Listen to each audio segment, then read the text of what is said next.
అందరికీ నమస్తే అండి. వైఎస్ఆర్ కాంగ్రెస్ పార్టీలో ఒక బలమైన కసి పెరుగుతున్నట్టుగా కనిపిస్తోంది.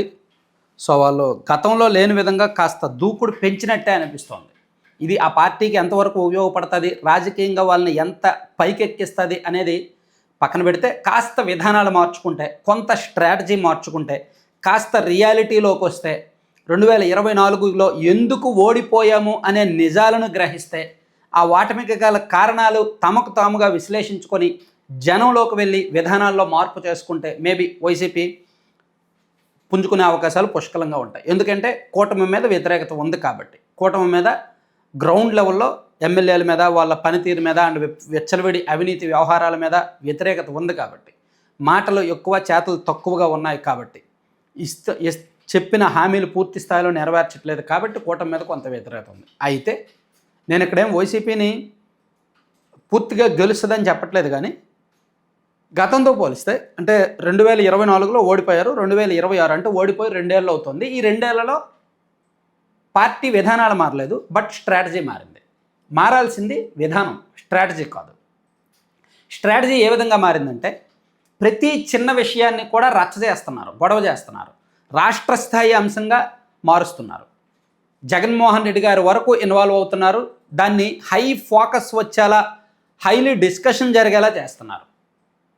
ఉదాహరణకు సీదిరి అప్పలరాజు గారి ఘటన, అక్కడ ప్రమాదం జరిగింది, ఆ కుర్రాడు ప్రమాదం చేశాడు, సీదిరి అప్పలరాజు గారు ఎంటర్ అయ్యారు, కేసును నీరుగార్చాలనుకున్నారు, తన కొడుకు ప్లేస్లో వేరే వాళ్ళని పెట్టాలనుకున్నారు. అక్కడ సీదిరి అప్పలరాజు గారు తప్పు చేయడానికి ప్రయత్నించారు, కానీ అక్కడ తను అనుకున్నది ఒకటి, అక్కడ జరిగింది ఒకటి. దాంతో ఇప్పుడు సీదిరి అప్పలరాజు గారు కూడా రిమాండ్ ఖైదీగా జైలు వెళ్లాల్సి వచ్చింది. దీన్ని వైసీపీ తమకు అనుకూలంగా మార్చుకోవాలి అనుకుంది. సో ఇక్కడ ఈ విధానం తప్పు. అక్కడ జరిగిన వాస్తవాన్ని కప్పిపెట్టి బాధితులను కాకుండా నిందితులను పరామర్శించాలని జగన్మోహన్ రెడ్డి గారు వెళ్ళిన విధానం తప్పు, 100% తప్పు. దాన్ని జనం యాక్సెప్ట్ చేయరు. కానీ ఇక్కడ స్ట్రాటజీ ఏంటంటే, ఏదో ఒకటి జనంలోకి వెళ్ళాలి జగన్మోహన్ రెడ్డి గారు, ఏదో ఒక పేరుతో జనంలోకి వెళ్ళాలి, ఏదో ఒక పేరుతో మంది మార్బలాన్ని విపరీతంగా పోగేయాలి, ఆ పోగేసిన జనాన్ని మన అనుకూల మీడియాల్లో హైలైట్ చేయాలి, జగన్మోహన్ రెడ్డి గారు జనంలోకి వెళ్తే వేలల్లో జనం వచ్చేస్తున్నారు అని ఫోకస్ చేయాలి అనే స్ట్రాటజీ ప్లే చేస్తున్నారు. విధానం వేరు, స్ట్రాటజీ వేరు. ప్రజలు చూసేది విధానాన్ని మాత్రమే. సోషల్ మీడియాలో హైలైట్ అవ్వడానికి మాత్రమే స్ట్రాటజీ ఉపయోగపడుతుంది. బూతుల్లోకి వెళ్ళి ఓట్లు వేయడానికి స్ట్రాటజీ ఉపయోగపడదు. బూతుల్లోకి వెళ్ళి ఓట్లు వేయించేది విధానం మాత్రమే. సో ఇక్కడ వైసీపీ మార్చుకోవాల్సింది అది. అలాగే ఇప్పుడు విరూపాక్ష గారి కేసే తీసుకుందాం. దానిలో విరూపాక్ష గారి కేసులో జగన్మోహన్ రెడ్డి గారు నిన్న ఒక పెద్ద ట్వీట్ చేశారు, లాంగ్ ట్వీట్ చేశారు. దాన్ని సాక్షిలో ఒక పెద్ద వార్త రాశారు. నారాసుర పాలనలో పరాకాష్ఠకు అరాచకం, దాడి చేసిన వారికి రక్షణ, బాధితులపై కేసులతో రాజకీయ కక్ష అని చెప్పి రాష్ట్రంలో ఇవాళ ఏం జరుగుతోంది, దాడి చేసిన వారు అధికార పార్టీ వాళ్ళైతే వారికి రక్షణ, దాడికి గురైన వారు వైఎస్ఆర్సీపీ వాళ్ళైతే వారిపైన కేసులు, బాధితులకు అండగా నిలబడితే ప్రజాప్రతినిధులపైన కేసులు, ప్రశ్నిస్తే అరెస్టులు, నిలదీస్తే అర్ధరాత్రి తలుపులు బద్దలు కొట్టడం, ఇదేనా ప్రజాస్వామ్యం, ఇదేనా న్యాయం, ఇదేనా చట్టం అని జగన్మోహన్ రెడ్డి గారు ఒక పెద్ద ట్వీట్ చేశారు. సో అంటే కర్నూలు జిల్లా ఆలూరు నియోజకవర్గంలో తమ పార్టీ ఎమ్మెల్యే విరూపాక్ష గారిని అరెస్ట్ చేయడాన్ని ఆయన ఈ విధంగా తప్పుబట్టి ప్రశ్నించారు. ఇది వైసీపీ స్ట్రాటజీ. కానీ అక్కడ జరిగిందేంటి? ఎవరు తప్పు? బట్టలు చించింది ఎవరు? అయితే ఒకటి, ఆ మహిళ దుస్తులు ఎవరు చించారు అనేది వేరే వీడియో, 2 వెర్షన్లు ఉన్నాయి, 2 వీడియోలు ఉన్నాయి. నేను అది చూస్తున్నాను.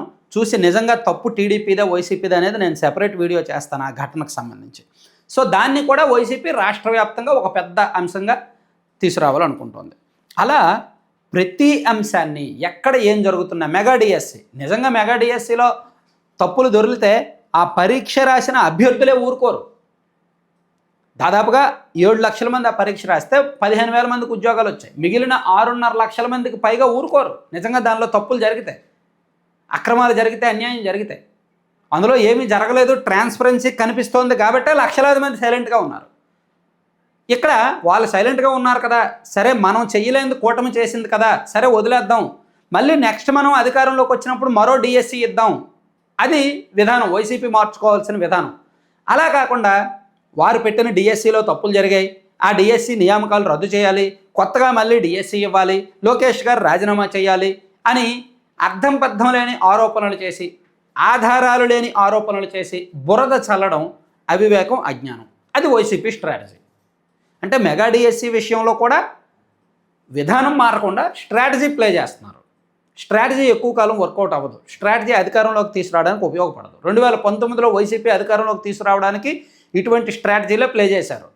ఏది 37 మంది సీఎల్ని డిఎస్పీలుగా ప్రమోషన్ ఇస్తే వాళ్ళందరూ కమ్మ సామాజిక వర్గం అని చెప్పి ప్రచారం చేయడం, తిరుమల శ్రీవారి ఆలయంలో పింక్ డైమండ్ అనేది ఒకటి ఉంది, దాన్ని చంద్రబాబు నాయుడు గారు దొంగలించారని ప్రచారం చేయడం, అలాగే వివేకానంద రెడ్డి గారి కేసు చంద్రబాబు నాయుడు గారే ఇచ్చేశారని ప్రచారం చేయడం, అలా కొన్ని అంశాల్లో వైసీపీ వాళ్ళు రాంగ్ ప్లే చేశారు.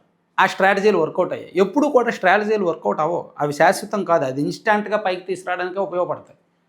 సో వన్స్ జనానికి నిజం తెలిసిపోయిన తర్వాత జనం విధానాలు మాత్రమే పరిశీలిస్తారు. ఇక్కడ వైసీపీ విధానాలు బాగులేవు.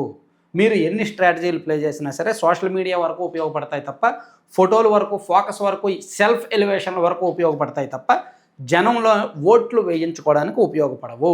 సో ఇప్పుడు కూటమి మీద ఉన్న వ్యతిరేకత వైసీపీ అనుకూల ఓట్లుగా మారకపోవడానికి కారణం అదే. Thank you.